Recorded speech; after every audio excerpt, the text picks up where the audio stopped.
Hey guys, Christina Poncher here, and you're watching True School Sports. All right, Brendan Taylor here, True School Sports. I'm with Stacey Mckinley. How you doing, Stacey? How you doing? Doing pretty good, man. Thank you for inviting me to your gym over here in Pompano. Glad to have you. Yeah. Just talking about this gym because you gave me a little tour earlier, and watching the fighters train and whatnot. Well, the gym is a perfect professional gym. Also have amateurs also, but it's a professional.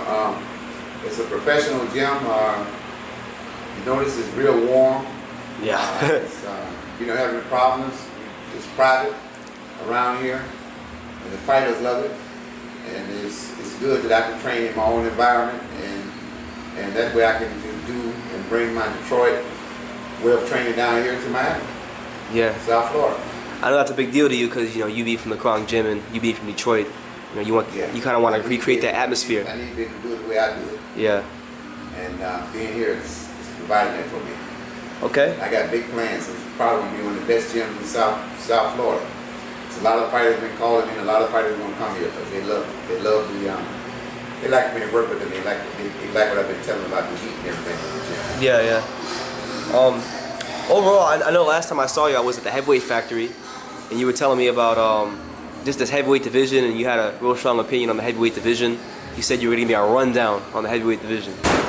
Yeah, the heavyweight division is interesting, but I have to put Anthony Joshua at the top of the heap.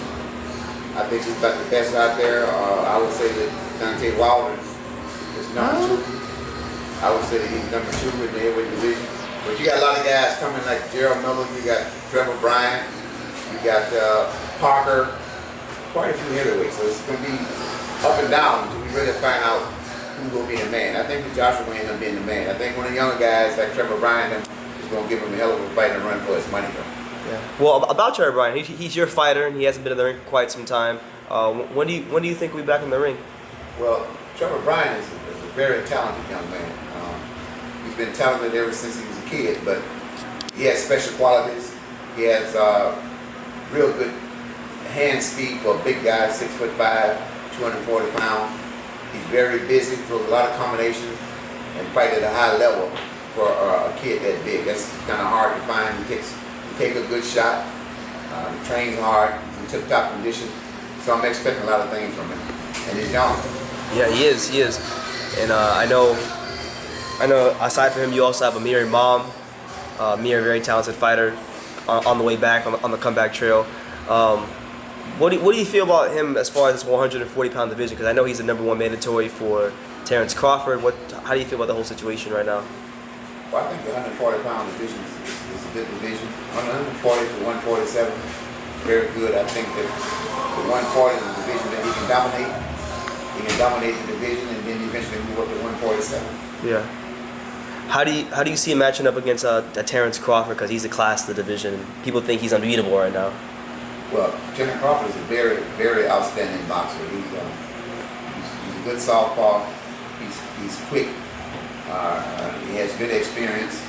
That's one of the upsides about him. He's been winning. He's never lost. He has a lot of media behind him, and so you have to take a look at that. He has good skills, but when I look at him overall, I'm still not convinced that he is the dominant fighter at 140 pounds or 147 pounds. He has to show me a lot more than he has. And you judge that by the opponents. Opponents that he fought a lot of small guys like Gamboa and Hank Lundy. Yeah, these guys are real small, 135 pounds coming up to fight a kid like that. So it makes him look like he's dominant. But I want to see what he does when he actually fight a true 140 pounder. Yeah. That's powerful, that can punch, that has equal boxing skills and speed. Somebody like Amir Imam. Okay. Yeah, because I know Amir has a reach advantage. He'd probably be the most athletic fighter Terence had ever fought. Amir is about 5'11". He has 3 or 4 inches in height. He has a reach advantage. He has punching power. He can match him with speed. He has the heart. He has the chin, and he has the skills and technique. And he's in super condition. Yeah. So it's a dangerous fight. It's a very dangerous fight for Crawford. I don't think that Crawford would take that fight. I think that he would move up to 147. And I can't much blame him because boxing is a business. And to fight Amir Imam is a high risk, it's a very high risk situation. but he's perfect for us. You know, I hope he stays at 140 because I'm looking forward to that fight. I want A-Mill to fight him.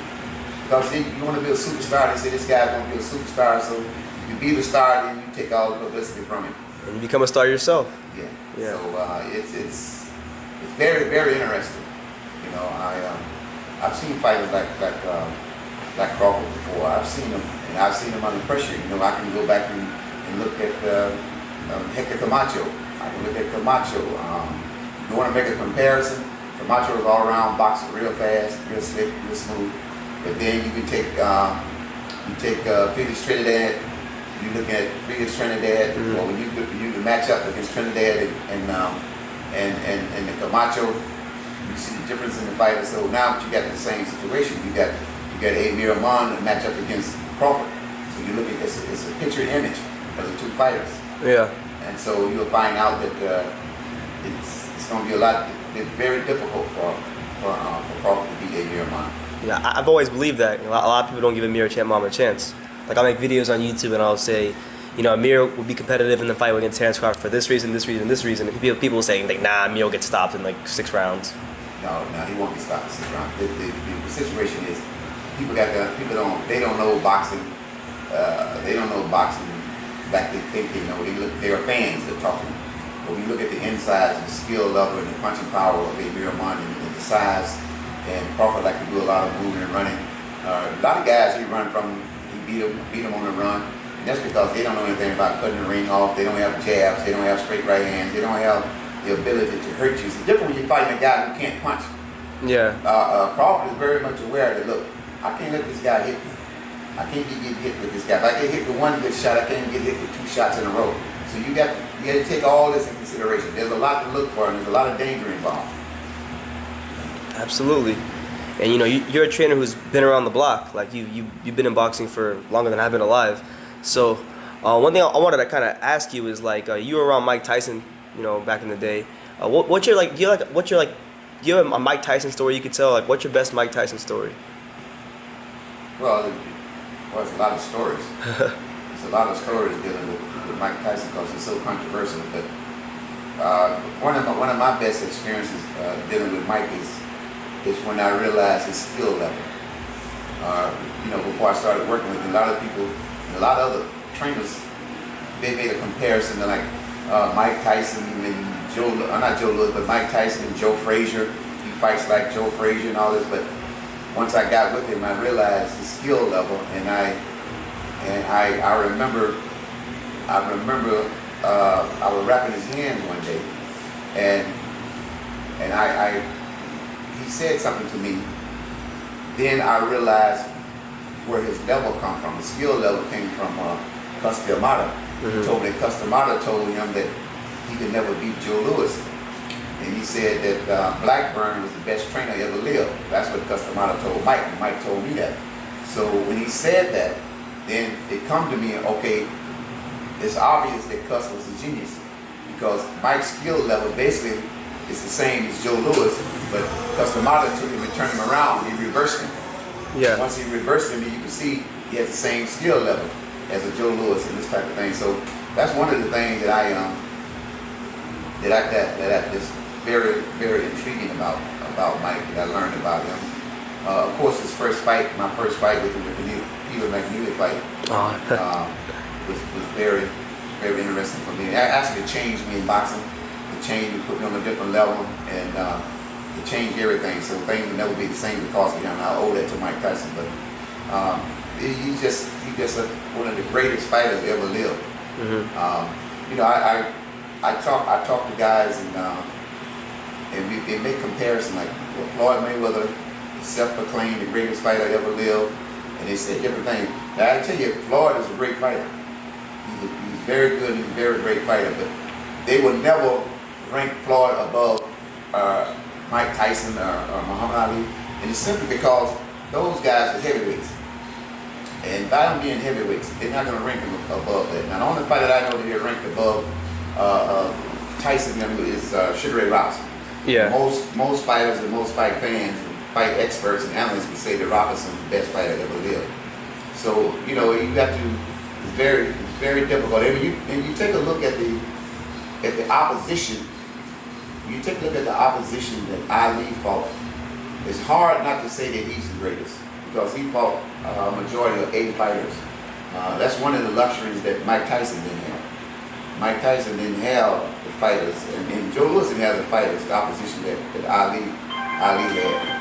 Because you look at it, Ali fought really good fighters. So you have to rank him up there as the greatest of all time. Ali? Yeah, okay. What do you feel like, what do you feel like was the most underrated trait of Mike Tyson? Because I know people have their perceptions of him. He always seemed like a really astute boxing mind, like a real smart boxing mind. Yeah, Mike Tyson is a boxing genius. Mike understands boxing. Now, I would tell you, I become good friends with Holyfield. I'm pretty good friends with Holyfield and Ray Bow since I was down at the heavyweight factory. Holyfield is a very intelligent fighter himself. He's very intelligent. Mike is intelligent. He's very well versed in boxing. Now the thing about Mike is, people don't understand this. And I told Holyfield before the Mike Tyson Holyfield fight, I advised the managers to postpone the fight for 6 weeks. I told him that Mike wasn't ready. He underestimated Holyfield. I said, Mike is not ready. Mike's biggest problem was he didn't have the opposition to really bring out the best in him. When he was 19 and 20 years old, he didn't have the opposition. You got to understand, that boy was 18, 19 years old, knocking out grown men. Yeah. And he become the youngest heavyweight champion of all time. But you have to understand, he didn't have. I remember once I was in Arizona, and Mike made a spin move in the ring. And after 3 years, I hadn't seen him do this. I said, so what was that? And I said, yeah, I never seen you do that before. So Mike told me, he said, look, there's a lot of things I can do in the ring that you never seen. Most people haven't seen these because I don't have anybody opposition to make me do it, to make me go to that level. So basically, a lot of times you just fighting on this strength and techniques and all that. But and for a long time, my era is Muhammad Ali. Everybody know that. Yeah. That's one of the reasons why I started boxing. Muhammad Ali this, Muhammad Ali that. Muhammad Ali the greatest, Ali this and that. So the old timers in the front gym, when Mike was having 12, 13, and 14 fights, one of the old trainers walked in the gym and he said, you see that boy Mike Tyson? And everybody stopped. Yeah. He said, he gave all the heavyweights through history trouble. He gave all of them trouble. And so we was like, oh, okay, now you got friends of Joe Louis and friends of Blackburn, other trainers in the gym that come along in that era with them. They said, well, I don't know, Joe Louis would have did this and Joe Louis would have done that. But one of the trainers, Bill Miller, said, Stacey, he gave them all trouble. So we listened to that. But still, I wasn't sold on that because, my Ali thing. Yeah.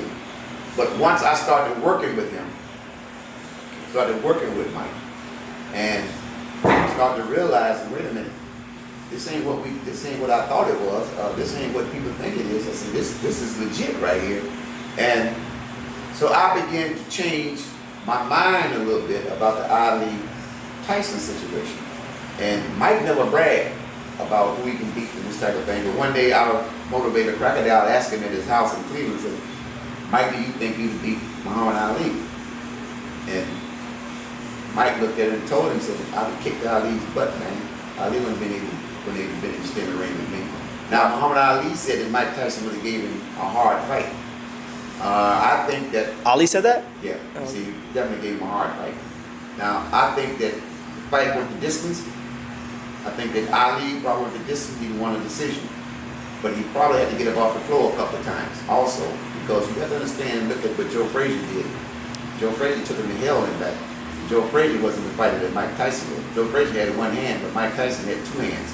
So to punch with either hand, one punch knockout orders. And he was exceptional fast. Yeah. So you got to take all these things in consideration. I know there's one fighter that cussed him out, told Mike to never fight, and that was George Foreman. He was just too big, he was too strong. And we can understand that also. But when you start talking about the Ali's, it's very hard. Now Joe Louis is a great fighter, but I don't think Joe Louis is big enough for these guys. I don't think Joe Louis, the old time, used to tell us in the gym, well, you know, the big argument. I would say Joe Louis, Tyson would beat Joe Louis, and they get the argument, you know, Joe Louis would knock Mike out for 3 or 4 rounds. I don't believe that. But although Joe Louis was a dangerous fighter, he didn't have the opposition that Ali didn't have. So it's very hard to say. I once told Mike, I said, listen, Mike asked me, because he has a certain amount of insecurity. Yeah. He asked me as if he was thinking to himself, how did I get here? Where did I come from? In the gym, he said, do you think that I'm a good fighter? And I was like, now where's he going with this? And I said, and I looked in his eyes and I saw that he was very serious. He said, do you think I'm a good fighter? I said, good fighter? I said, you're a great fighter, Mike. He said, am I really that good? I said, yeah. I said, now, all through history of boxing and the future of boxing, there will always be questions. Who was the best? I say, in my era, they're going to say Muhammad Ali.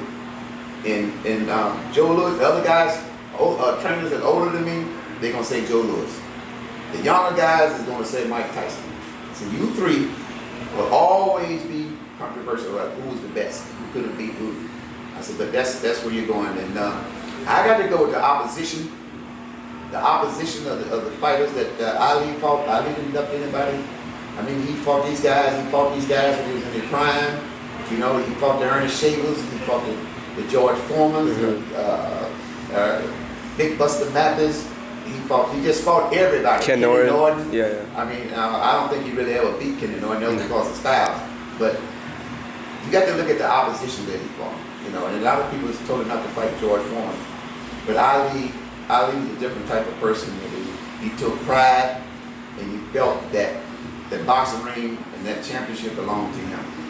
And it's hard he didn't think anybody else was worthy of wearing that crown. The only man that he really talked up and said that was better than him was Sugar Ray Robinson. He said Sugar Ray Robinson, Muhammad Ali said he was the greatest fighter ever lived, and he said, but I'm the greatest heavyweight ever lived. So when you look at the opposition, you got to kind of lean more toward Ali. Yeah. It's the same thing, but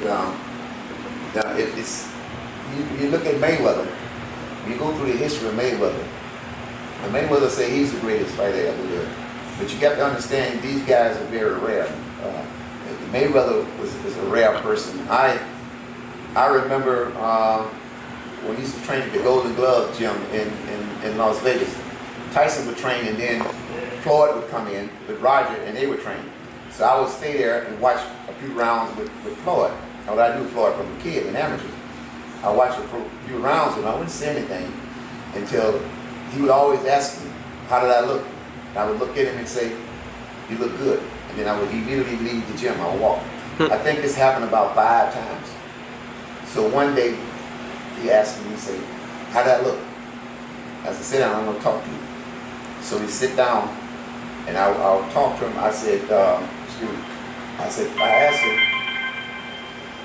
let me turn this off. Sorry, man. We ain't gonna get to do this because this phone was gonna ring. I don't know why. This call down. But anyway, I sit with Floyd, and I said, look. I said, let me tell you something. He said, what's that? I say, you're as a type of kid. I say, when I look in your eyes, I've seen eyes like yours before in a young fighter. He said, yeah, as I've seen these eyes before, your eyes tell me your story. And he said, well, what's the story? I said, you don't think you can be beat. I said, and you're not going to get beat. It'll be a long time at the end of your career if you get beat. I said, but you're going to be hard to beat. I said, I can look in your eyes and tell. He looked at me, he said, no, they can't beat me. He said, you're right. He said, I'm going to train extremely hard, but they can't beat me. Then he asked me, he said, who eyes did you see, Stacey? I said, I saw a young man by the name of Sugar Ray Leonard. I said, you got the same eyes as Sugar Ray Leonard. I can see it in your eyes. I said, through your career, you're going to win championships at least 4 or 5 different weight classes. Oh. I told him that before. I think I only had. You saw the future. Yeah. How old was he when all this happened? couldn't have been about 20 years old. Oh, okay. And I told him, I said, you win. And he said, you think so? I said, yeah, I know you are. I said, I can see it in your eyes. I said, but you'll get there. And the last WBC convention down in Miami, and we were sitting there and we were talking. And I said, well, Floyd, remember when I told you you're going to win class fights in 4 or 5? He said, Stacey, you lied to me. I said, what you mean I lied? He said, I won in 6 heavyweight classes. Well, I guess you're right about that. And he's a young man that I have a great deal of respect for, just like my son. Boy and I are real tight. I know his father and his uncles and his grandmother and mother. I've been knowing them years, you know. So we all from the same place in boxing environment in Detroit. In Detroit, in Grand Rapids. I trained Tony Tucker, who's from Grand Rapids. You know, a lot of good fighters come out there. But when you look at a kid like Floyd, it's very hard. It's very hard to say where his greatness is and how great he really is. It's very hard. But you know he's undefeated. He's come through all different oppositions. He fought. You've never seen him tired. You've never seen him bored. A lot of people say he's arrogant, but he's not arrogant to me. It's his demeanor. That's him. That's part of him. That's what makes Floyd. Without that, he wouldn't be Floyd Mayweather. He wouldn't be the fighter that he is. So I gave him a great deal of respect for him. I'm very proud of him. Very proud of Floyd. We take great pride in Floyd. Floyd is a Michiganian. We take pride in Floyd, you know, and everything that Floyd has. A lot of people get jealous and say, well, he has these big houses and cars. He deserves everything he has. He's supposed to enjoy himself. He's having a great time. He's enjoying himself, and I love like my own son. But getting back to the boxing part, you know, it's very hard. It runs deep. You know, the history of the sport runs deep. You know, I looked at Amir Ahman. Amir Ahman was the type of kid that learned real fast. He has everything to take, and I wanted to judge myself, to see where I was at in terms of skills and technique and in developing a fighter. I felt that all the things that I've learned and the things that you don't see today in boxing, that I can instill in this kid to make him a full fighter. Basically, I taught him how to box, I taught him how to slug, and I taught him how to fight. Those are the 3 elements of boxing. So he can box, if he has to slug, he can slug. If he has to box, he can box. If he got to sit down and fight, he can fight. So he's one of the few people that I've worked with that I can instill all of these different things into him. He kind of reminds, that's why I gave him the name the Young Master after Joe Gans. Joe Gans was the same way, Sugar Ray Robinson was the same way. They could fight, box, and slug. So it all depends what the opposition is. This is why it would make such a great fight with him and Crawford. Crawford may be thinking he's facing a boxer, but he may end up fighting a slugger, or he may end up fighting a fighter, or he may end up fighting all 3. So it all depends on what it takes to win the fight, and that's why I taught him that. His defense is good.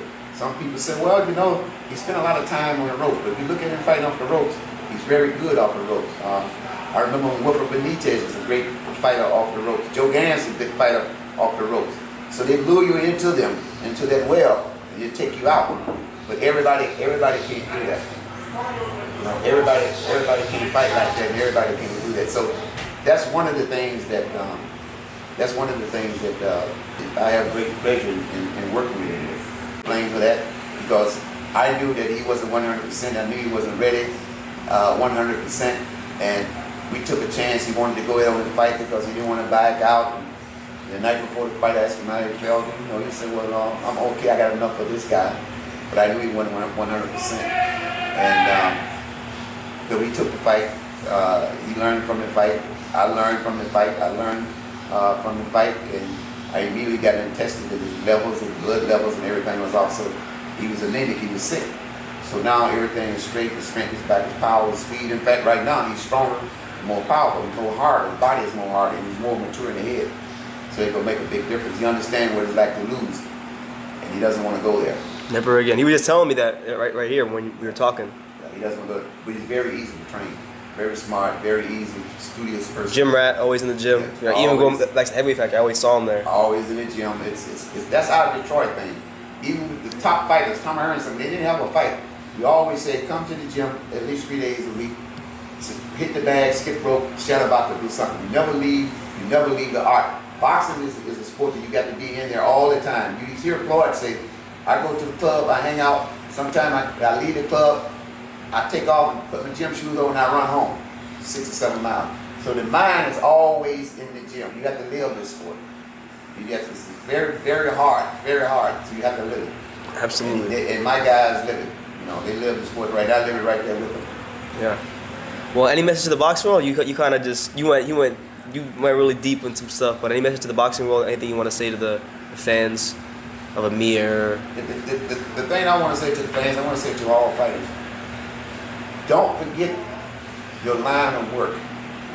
Don't become an internet or Facebook star.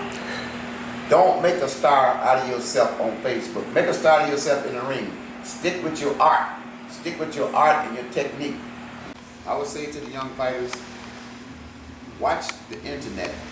Watch what you say on the internet. Watch what you do. I know you're trying to market yourself, but don't start believing your own hype. Okay? Don't believe your own hype. Because the rules of boxing, you don't make the rules in boxing. The rules are there. They've been there long before these guys were born. Okay? And the rules does not change. The rules are the same. So you have to stay with your game, stay on top of your business, stay in the rings, keep training, fight as hard, dedicate yourself, get your rest, eat, do the things you're supposed to do, because the ring itself is the judge and the jury. And it's going to tell everything on you, and it's going to tell everything that you're doing. I've been in boxing long enough. I don't listen to the fighter say, well, I do this, I run every day, I ain't messing with the girls, I'm not doing this. You don't have to tell me that, because once you get inside that ring, it all comes out. I can see it. I can tell when you're having financial problems. I can tell when you're having a lot of sex. I can tell when you're not running. I can tell when you're not focused. The ring is going to tell the truth. It's going to tell the truth. You can't fool the ring, and the rules does not change. It didn't change for Ray Robinson, and it hasn't changed for Ali. They're still the same. Now the number of rounds has changed, and the gloves are a little bit bigger, but the rules of boxing doesn't change. That's human nature. In order for a great fighter, great fighters and coaches are cut from the same piece of cloth. A lot of people ask me, say, well, you don't get in front of the camera too much. You don't say too much in front of the camera. I was taught by the old timers, stay out of that camera. Stay away from the camera. Do your job, stay away from the camera. And like Angelo Dundee once told me, he said, always remember, you're not the star, you're the star maker. The fighter is the star, you're a star maker. So you don't need the camera. The only time I got in front of the camera, basically, Don King used to put me up there and do a lot of promotional work for him and stuff like that. But other than that, my job is to train the fighter and do my thing. I don't care anything about the camera. That's for the fighters. So it's you got to stay within your realm of your business and stay on top of your business. You don't, you get away from it. Yeah. Well, thank you, Stacey, for your insights on just boxing, and you kind of told me a lot of great stories I never knew about. So thank you. We got right now. Boxing is on its way back. You have to understand, when the heavyweight division is flourishing, all boxing is good. Right now, we got a very exciting guy with Joshua. Mm-hmm. Everybody's talking. He's drawing 90,000 people. Everybody's talking about how good he is. What can he be? He's young. He's tall. He's big. He's slim. He's pretty. Can punch. He's very articulate. He's a full package. So once you got that going, you're doing real good. You got the young guys like the Charlo brothers.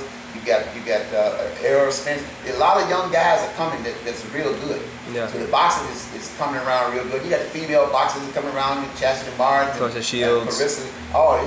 Boxing is flourishing right now. It's going real good. So absolutely. Someone always gonna come along. Yeah. Even in the smaller weight class, we got some great fighters. Ramon Gonzalez, Noyo Inoue. Good fighters. Yeah. And you got good promoters. You got good managers. You got good management teams. You got good promoters. A lot of people say, well, you've been with Don King on and off for 30 years. So I've been with Don a long time, okay? But it doesn't mean I don't have respect for all the promoters. Yeah. It takes a Bob Arum to make Don King. It takes a Don King to make Bob Arum. You take Lou LaBella. Those are young promoters that's going real strong. Eddie Hearns over there in London, he's good. Frank Warren. You need all of these guys. You need the USA Boxing Association. You need the amateur coaches. So you have to respect everybody within the game. The amateur shows, the amateur coaches, all this. Without these people, there wouldn't be no fighters at the top. So everybody has to work together, and working together works. Absolutely. You brought a lot of great points. And yeah, man, just thank you for your insights on boxing, and I feel like I learned a little something today. Anytime. Yeah, thank you, Okay. Stacey. Thank you.